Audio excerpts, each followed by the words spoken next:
அன்பே சிவம் மனமே குரு என்றுணர்த்திய குருவே போற்றி. சத்தும் சித்தும் எதுவென்று உணர்த்திய குருவே போற்றி.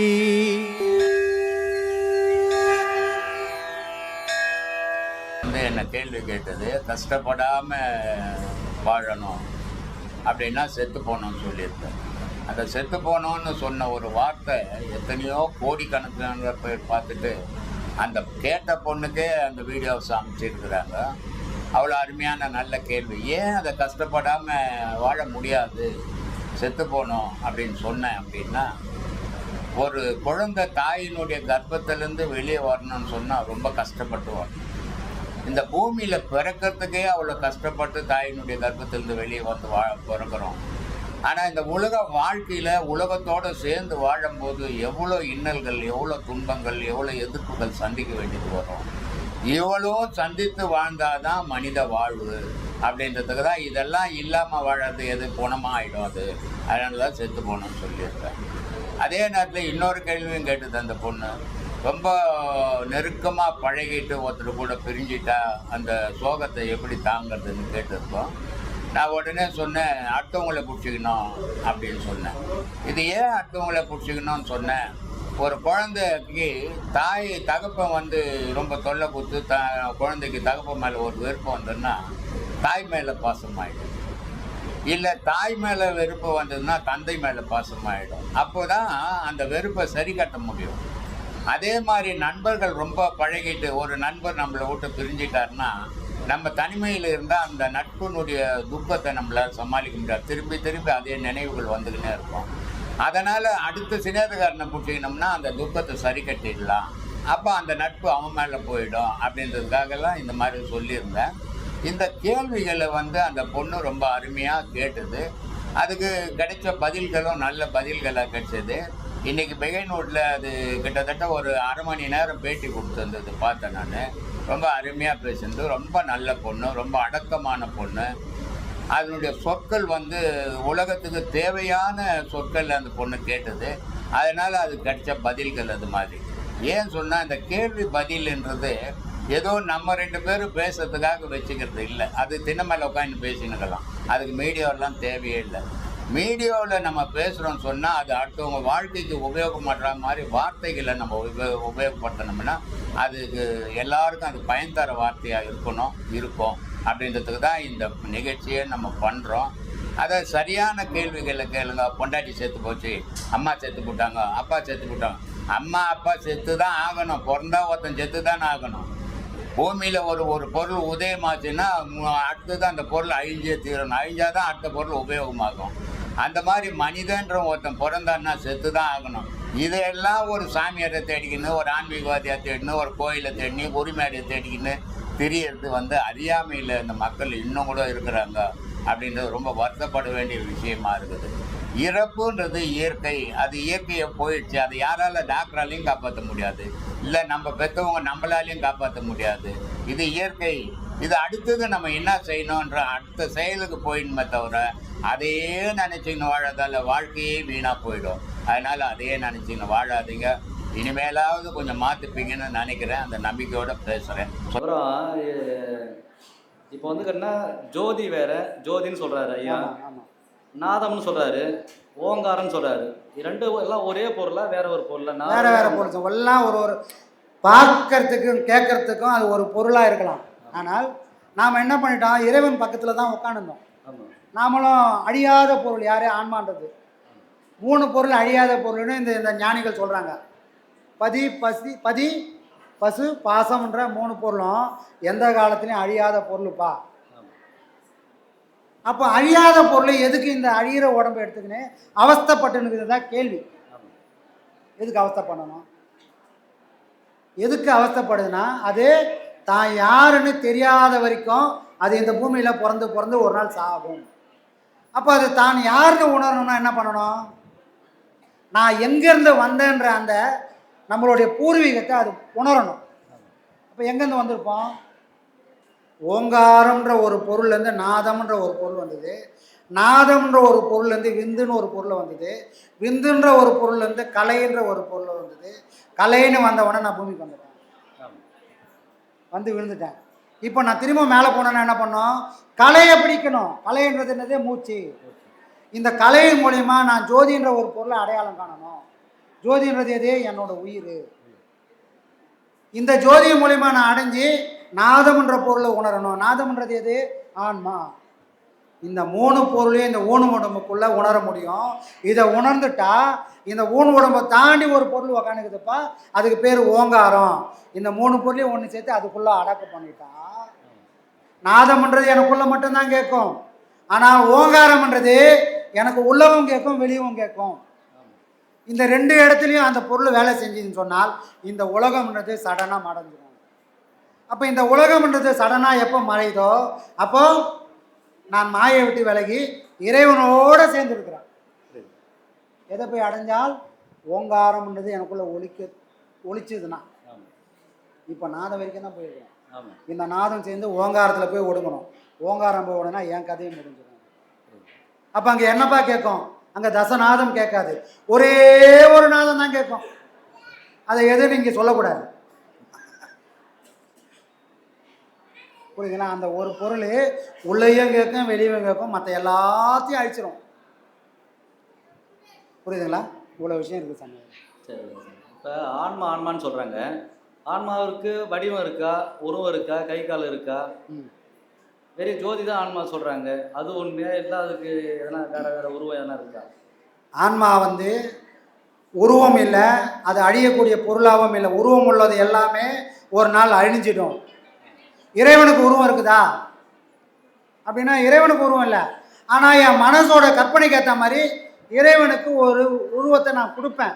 இதெல்லாம் நாம் கொடுத்த உருவம் தவிர அது உண்மையான இறைவனோட வடிவம் இல்லை. இறைவன் அதுதான் வடிவம்னா அவனுக்கு பேர் இறைவனும் இல்லை. அப்போ ஆன்மாவுக்கு நான் வடிவம் கொடுக்க முடியுமானா கொடுக்கவே முடியாது. அவன் இறைவன் எப்படி இருக்கிறானோ அப்படி தான் அந்த பொருளும் இருக்குது. ஆனால் எங்கே நாமளும் அவனும் வேறுபடுறோம் அப்படின்னா இறைவனுக்கு எல்லாம் உணரக்கூடிய சக்தி உண்டு, ஆன்மாவுக்கு தன்னை உணரக்கூடிய சக்தி இல்லை.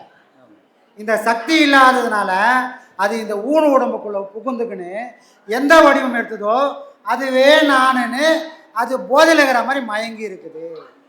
இந்த மயக்கம் எப்போ தெரியுதோ அப்போ தான் அது தன்னை நோக்கி திரும்பும். அப்போது உருவம் இருக்குதா இல்லையானா அது அந்த ஆன்மாவோட பக்குவத்துக்கு ஏற்ற மாதிரி அது உடம்பு. பக்குவம் இல்லாத ஆன்மாக்கு இந்த உடம்பு தான் வடிவம். பக்குவம் இல்லாத ஆன்மாக்கு என் மனம் எதை காட்டுதோ அதுதான் வடிவம்.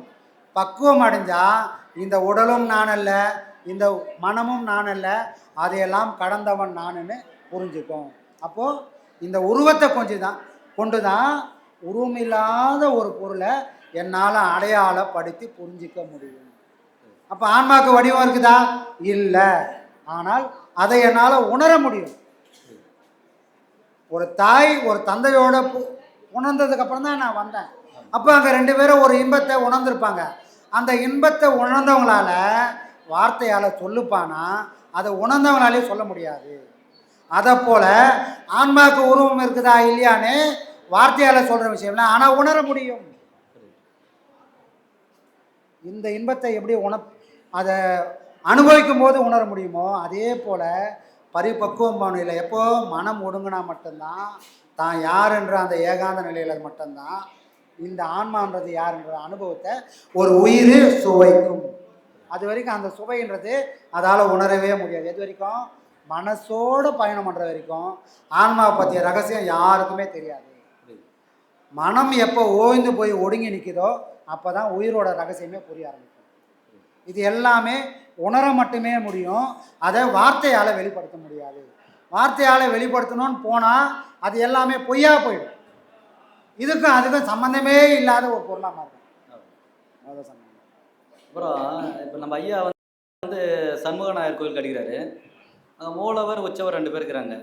மூலவர் அங்கே இருக்கிறாரு, உச்சவர் ஊர் சுற்றி வர்றாரு. ஆமாம். அந்த மாதிரி ஆன்மா வெளியே போகும்போது உடலுக்குள்ளே எதனா இருக்குமா இல்லை எல்லாம் வெளியே போயிடுமா? கேள்வி வாரி எப்படிலாம் கேட்குறாங்க பாருங்க. இந்த உடலை விட்டு உயிர் போகும்போது பயணம் பண்ணும்போது இந்த உடல் வெறும் உடலாக இருக்குமா இல்லை அதுக்குள்ளே ஏதாவது ஒரு பொருள் இருக்குமா?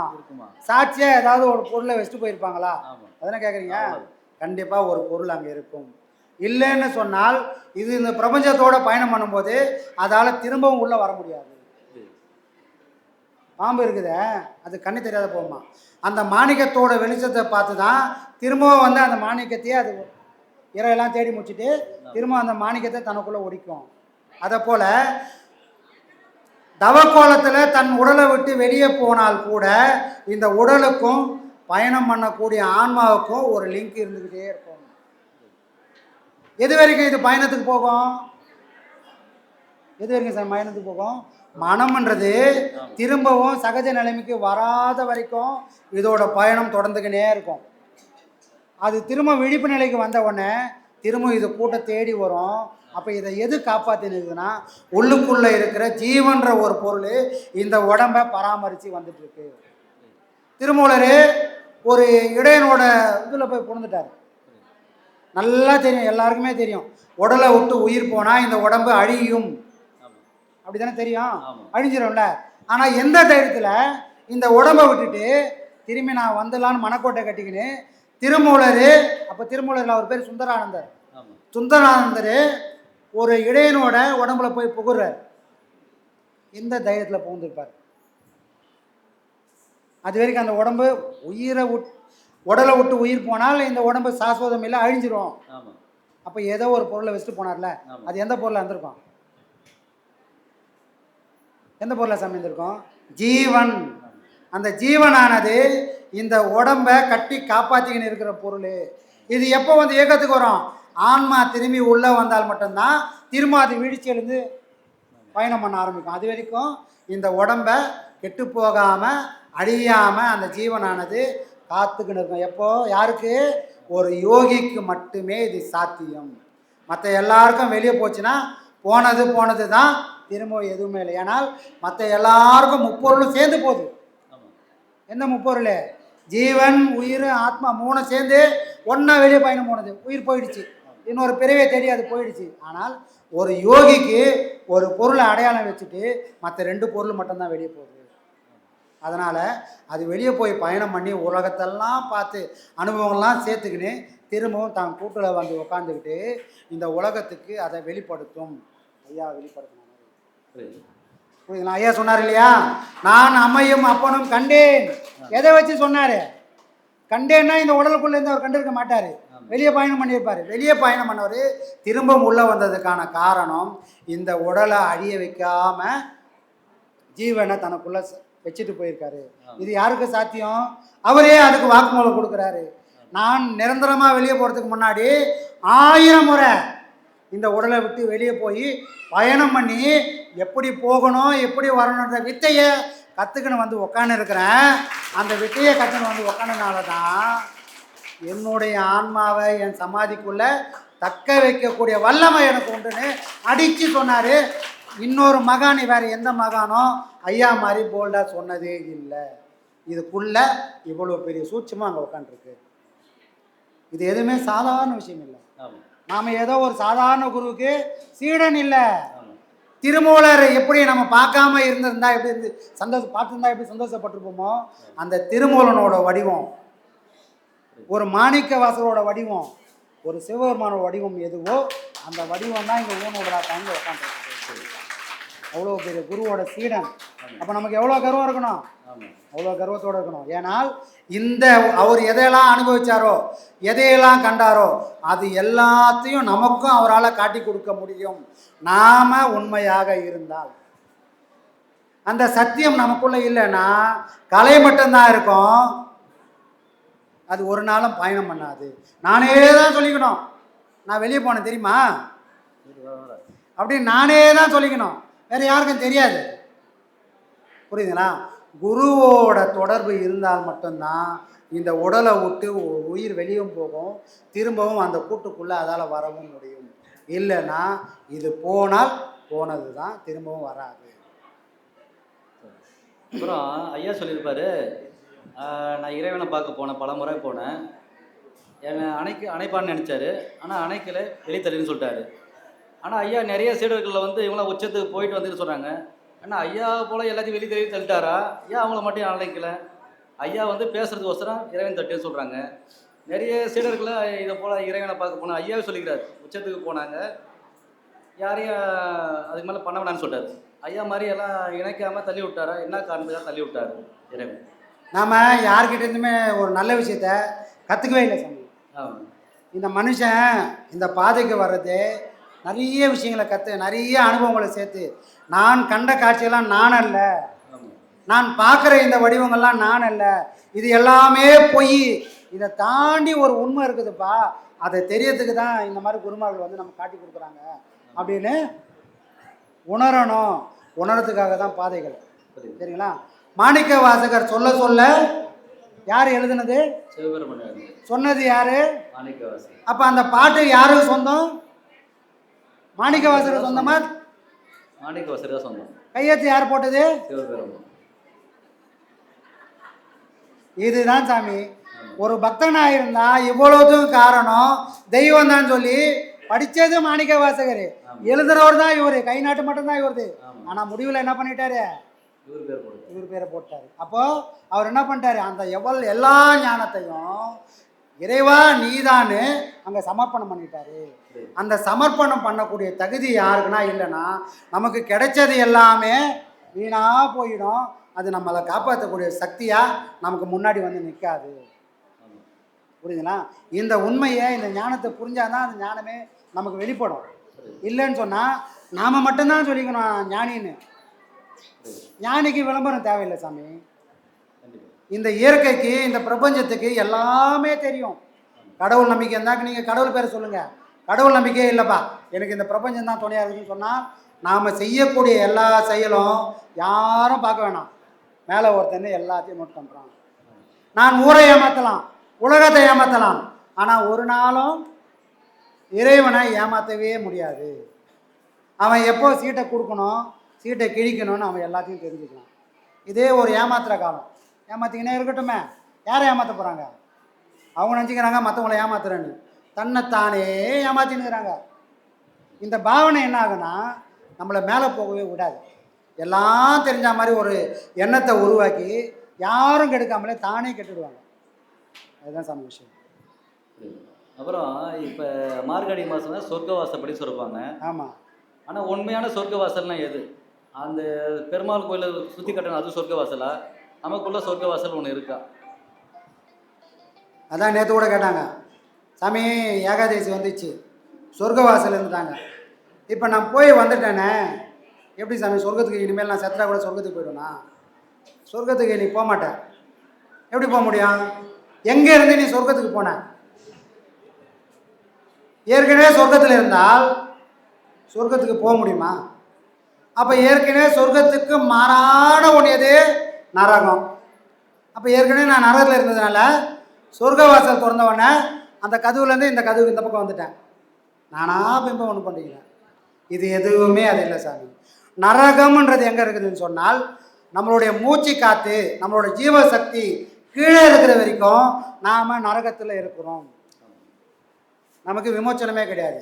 ஆனால் இந்த சக்தி, உயிர் சக்தியானதை என்னோட சாமர்த்தியத்தால், என்னோட சுயநலம் இல்லாத ஒரு பக்குவ நிலையால் கீழே இருக்கிற இந்த ஜீவசக்தியை என்னோட சக்தியால், என்னோட ஞானத்தால், என்னோட குரு பக்தியால் இதை நான் மேலே கொண்டு போயிட்டோம்னா சொர்க்கத்தில் இருக்கிறேன். 10 நாளைக்கு பஜனை பண்ணிவிட்டு 10 நாளைக்கு பெருமாள் கோயிலை சுற்றி போட்டு நான் சொர்க்கத்துக்கு போக முடியுமா? மாதத்தில், வருஷத்தில் ஒரே ஒரு மாதம்தான் மார்கழி. மிச்சம் 11 மாதம் எங்கேருந்து வருவோம்? நம்ம பெருமாளுக்கு நமக்கு சம்மந்தம் கிடையாது, சொர்க்கத்துக்கு நமக்கு சம்மந்தம் கிடையாது. அப்புறம் எங்கேருந்து நம்ம சொர்க்கத்துக்கு போகிறது? அப்போது சொர்க்கமும் நரகமும் நமக்குள்ளே தான் சமைக்கும். நம்மளுடைய மூச்சு காத்தானது கீழ்நோக்கி ஓடுற வரைக்கும் நம்ம எங்கே இருக்கிறோம்? நரகத்தில் இருக்கிறோம். நம்மளுடைய மூச்சு காற்று கீழ் எல்லாத்தையும் அடைச்சிட்டு மேல் நோக்கி பயணம் பண்ணுதுன்னா நான் சொர்க்கத்தை நோக்கி பயணம் பண்ணிக்கிறேன். ஏனால் அங்கேருந்து மட்டும்தான் நமக்கு உண்மையான ஞானம் வெளிப்படும். இங்கேருந்து வர்றதெல்லாம் நம்மளே ஏமாற்றக்கூடிய மனப்பிரமை. அப்போ சொர்க்கம் நம்மளுக்கு எங்கே இருக்குது? இது மண், இது விண்ணு. நரகமும் சொர்க்கமும் கீழே தான் இருக்குதே தவிர மேலே ஒரு பொருளாக இல்லை. இறைவனே இந்த உடலை விட்டு ஒரு ஜான் மேலே போய் தான் நிற்கிறான். 7 சக்தி பீடம் நம்ம உடலுக்குள்ளே இருக்குதுன்னு சொல்கிறாங்க. அது 6 மட்டும்தான் நமக்கு உடலுக்குள்ளே இருக்குது. ஒரு சக்தி பீடம் உடலுக்கு வெளியே இருக்குது. அந்த இடத்துல யார் இருக்கிறா? அது 1008 இதழ் கொண்ட தாமரை. அந்த தாமரையில் இறைவன் இருக்கிறான். அந்த இறைவனை இந்த 6 பாதமும் கடந்து நான் மேலே போய் பிடிக்கணும். அப்போது இறைவனே வர தயங்கக்கூடிய ஒரு உடம்பை எடுத்து வச்சுக்கின்னு நாம் எங்கேருந்து சொர்க்கத்தில் இருக்குது? புரியுதுங்களா? அப்போ நம்ம கீழே வந்துட்டோம். நம்மளோட சாமர்த்தியத்தால், நம்மளோட ஞானத்தால் நம்ம மேல் கொண்டு போய் அந்த சகசிராரம்ன்ற அந்த இடத்த போய் டச் பண்ணிட்டால் அப்போ தான் சொர்க்கத்துக்கான வாசல் திறக்கும். அதுதான் சொர்க்க வாசல். அந்த வாசல் எது வச்சு மூடி வச்சிருக்கிறாங்க? இந்த இடத்த இறைவன் மூடி வச்சுட்டான். குழந்தையா பிறக்கும்போது கடைசியாக மூடின இடம் இதுதான். அதனால தான் உடம்பெல்லாம் ஸ்ட்ராங்காக இருந்தாலும் இந்த ஒரு இடம் மட்டும் ரொம்ப மிருதுவாக இருக்கும். ரொம்ப அமுத்துனா குழந்தைக்கு மூளையே கலங்கிடும். அப்போ கடைசியாக நம்ம காற்று வெளியே போன இடமும் அதுதான். அதே மாதிரி கடைசியாக நம்ம குழந்தைய மண்டை எப்படி இருந்ததோ அதை போல் நம்ம மண்டையாக்கி இது போகிறதும் வரதுமாவே பயணம் பண்ணணும். பயணம் பண்ணால் இந்த நரகம் என்ற இந்த உடம்பை தாண்டி சொர்க்கம் என்ற அந்த இறைவனை போய் நம்ம அடைஞ்சிருவோம். சொர்க்கத்தை போய் அடைஞ்ச பிறகு பிறவின்றதே இல்லை. விவேகானந்தரை சொல்லுவாங்க, அவரு இந்த உடலை உயிரை கொண்டு போய் மேல் நோக்கி பயணம் பண்ணுற அவருக்கு வாக்கு இது எழுதுனாங்க. டாக்டர் சர்டிஃபிகேட் கொடுக்குறாங்க. இந்த சிரசில் இருக்கிற இந்த பாகம் வெடித்து போய் தான் அவருக்கு உயிர் பிரிஞ்சிருக்குதுன்னு அப்படின்னு உடலை ஆராய்ச்சி பண்ணக்கூடிய டாக்டரால், மருத்துவர்களால் அவ்வளோதான் அவங்களால சொல்ல முடியும். அதுக்கு தாண்டி அது என்ன நடந்ததுன்னு அவங்களுக்கு தெரியாது. ஆனால் அவருக்குள்ளே என்ன நடந்தது அப்படின்னு சொன்னால் இந்த மொத்த ஆற்றலையும் ஒன்றுபடுத்தி சேர்த்துன்னு இந்த சிரசு வழியாக அவர் மேலே நோக்கி போயிட்டார். மேல் நோக்கி போன உடனே என்னாச்சு, இந்த கபாலம் ஓப்பன் ஆகி அவர் இறைவனோட போய் கலக்கிறார். அப்படி தான் அவரோட ஆன்மா இறைவனோட போய் கலந்தது. ஆனால் மருத்துவ ரீதியாக அவருக்கு கபாலம் வெடித்து தான் அவர் உயிர் போயிடுச்சுன்னு சொல்லுவாங்க. யாருக்கு வெடிக்கும்? அது எப்படி வெடிக்கும்? இதுக்கு முன்னாடி யாருக்காவது வெடிச்சுதான்? யாருக்கும் வெடிக்கல. ஒரு யோகிக்கு மட்டுமே, ஒரு ஞானிக்கு மட்டுமே இது சாத்தியம். நாளைக்கு இங்கே இருக்கிற கூட்டத்தில் கூட யாருக்காவது அந்த ஒரு நிலை வரலாம். அது மட்டுமே உண்மையான நிலை. அது மட்டும்தான் சொர்க்க வாசல். நம்ம இப்போ எங்கே இருக்கிறோம்? நரக வாசலில் இருக்கிறோம். எப்படியாவது இந்த கபாலத்தை திறந்து இறைவன் இருக்கிற இடத்துல போய் சேர்ந்துடணும். அன்னைக்கு தான் சொர்க்க வாசல். அதுதான் வைகுண்டம். அதுதான் பரமபதம். மற்ற எல்லாம் ஒரு வேஷம், ஒரு அடையாளம். இதெல்லாம் தாண்டின பொருள் இருக்குதுப்பா. மாதம் மாதம் கோயிலுக்கு வரிய இந்த சொர்க்க நரகத்தையும் வந்து பார்த்துக்கோ, உனக்குள்ளே தான் ரெண்டும் இருக்குது, எப்படியாவது தப்பிச்சு அங்கே வந்துரு அப்படின்னு சொல்கிறதுக்காக தான் அதை உருவகப்படுத்தி வச்சாங்களே. உண்மையான சொர்க்கமும் நரகமும் பெருமாள் கோயிலில் இல்லை, எல்லாம் இந்த கோயிலில் தான் இருக்குது. இப்போ ஐயா பாடம் கொடுக்குறாரு, 2வது பாடம் கொடுக்குறாரு. மூலாதாரம், சுவிஸ்தானம், மணிப்பூரகம், அநாகதம், விக்ஸ்தி, ஆக்னி சொல்கிறார். உடலை தான் காட்டுறாங்க. ஆனால் உடலுக்கு அவர் பாடமே கொடுக்கல. ஆமாம். ஆனால் வேறு இடத்துல கொடுக்குறாரு. அப்போ ஆதாரம் இது இல்லையா? அது கொடுக்குறது இருந்தால் ஆதாரமா? எனக்கு ஒன்றுமே புரியல அதை பற்றி. அதனால தான் அதுதான் சாமி, எங்கே போனாலும் எந்த ஆசிரமம் போனாலும் ஒரு ஆதாரம் சொன்னாலும் அவங்க பாடம் அப்படியே மனப்பாடம் பண்ணி ஒப்பிச்சுருவாங்க. ஐயா ஆதாரம், மூலாதாரம், சுவாதிஷ்டானம், மணிபூரகம், அநாகதம், விசுத்தி, ஆக்னை, சகசாரம் பிசுறு தப்பாமல் சொல்லுவாங்க. ஆனால் நமக்கு ஐயா ஆதாரம்னு ஒரு பாடம் கொடுத்து இங்கே எங்கேயுமே சம்மந்தமே கிடையாது. ஆதாரமே இல்லாத ஒரு இடத்துல போய் நம்மளை போய் கவனிக்க வைக்கிறார். அப்போ அது என்னதான்ப்பா இடம்? அது என்னதான் இடம் அப்படின்னா, ஒரு ஒரு மனுஷனுக்குள்ளேயும் இந்த தலைக்குள்ள 3 விதமான கண்ணை இறைவன் வச்சிருக்கான். அதுக்கு பேர் என்னது? முக்கண். இந்த 2 புறக்கண்ணையும், இந்த 2 புறக்கண்ணை எதுக்காகனா, அது இந்த உலகத்தை பார்க்கக்கூடிய சக்தி தான் அந்த இந்த 2 கண்ணுக்கு உண்டு. இந்த 2 கண்ணையும் மூடி உலகத்தை பார்க்கக்கூடிய இந்த வாசலை மூடி மேல் நோக்கி வாசலுக்கு போனோம். அப்போ எது திறக்கும்? பிடரிக்கண்ணு, உச்சிக்கண்ணு, உருவமத்தின்ற அந்த நெற்றிக்கண்ணு. இது 3 பொருளும் அங்கே இருக்குது. இந்த பிடரின்ற ஒரு பொருள் ஆக்டிவேட் ஆகிடுச்சின்னு சொன்னால் நம்ம நடுவில் இருக்கிற எந்த பொருளையும் ஆக்டிவேட் பண்ண வேண்டிய அவசியமே கிடையாது. அந்த ஒரு பொருள் விழிப்படைஞ்சிச்சுன்னு சொன்னால் மற்ற எல்லா பொருளுமே தானாகவே விழிப்படைஞ்சிடும். நீ அதுக்கு எந்த பிரயத்தனமும் தனியாக பண்ண வேண்டிய அவசியமே கிடையாது. இது நம்ம ஆசிரமத்தில் நம்மளுடைய குருநாதர் பாடத்தில் மட்டும்தான் இப்படி ஒரு சூட்சமும் இருக்குது. ஒரு இடம் உலகத்தோடைய ஞானத்தை அப்படி அந்த இடத்துல போய் என் சக்தி வேலை செஞ்சுன்னு சொன்னால், அதை விழிப்படைய வச்சுட்டேன்னு சொன்னால், உலகத்தோட ஞானத்தெல்லாம் கடைவிரிச்ச மாட்டி காட்டி கொடுத்துரும். இவ்வளோ தான்ப்பா உலக ஞானம்னு சொல்கிற மாதிரி அப்படியே பட்டவத்திரமாக காட்டி கொடுத்துரும். அதுக்கு மேலே ஒன்றும் இல்லை. இன்னொரு இடம் ஒன்று இருக்குது. அந்த இடம் திறந்ததுன்னு சொன்னால், அந்த இடம் விழிப்படைஞ்சு சொன்னால் என்னன்னா, இறைவனோட ஞானம் இதுதான்ப்பா, ஆன்மீக ஞானம்னா இதுதான்ப்பா, நீ எதை தேடி போனியோ அதுவே இவ்வளோதான்ப்பான்னு அப்படியே கடை விரித்து காத்து கொடுக்கக்கூடிய இடம் முப்பொருள்னு இப்போ சொன்ன பார்த்தீங்களா? அந்த 3க்குள்ளே தான் இந்த 2 இடமும் ஒளிஞ்சுன்னு இருக்குது. இது விழிப்படைஞ்சிச்சுன்னு சொன்னால் தனியாக ஒரு ஞானத்தை தேடி தனியாக ஒரு பாடத்தை வாங்க வேண்டிய அவசியம் யாருக்குமே இல்லை. இந்த ஒரு பாடமே இவ்வளோ பெரிய இறைஞானமோ உலக ஞானமோ ஒருத்தனுக்கு கிடைச்சிட்டா அதை தாண்டி வேற என்ன ஞானம் இருக்குது? எதை தேடி நீ அடைய போகிற? ஒன்றும் கிடையாது. இதை அடையணுன்றதுக்காக தான் இப்படியெல்லாம் நம்ம குருதேவர் பாடம் கொடுத்துருக்காரு. இதை இந்த உலகத்தில் எந்த மகானும் இப்படி ஒரு பாடத்தை கொடுத்ததே இல்லை.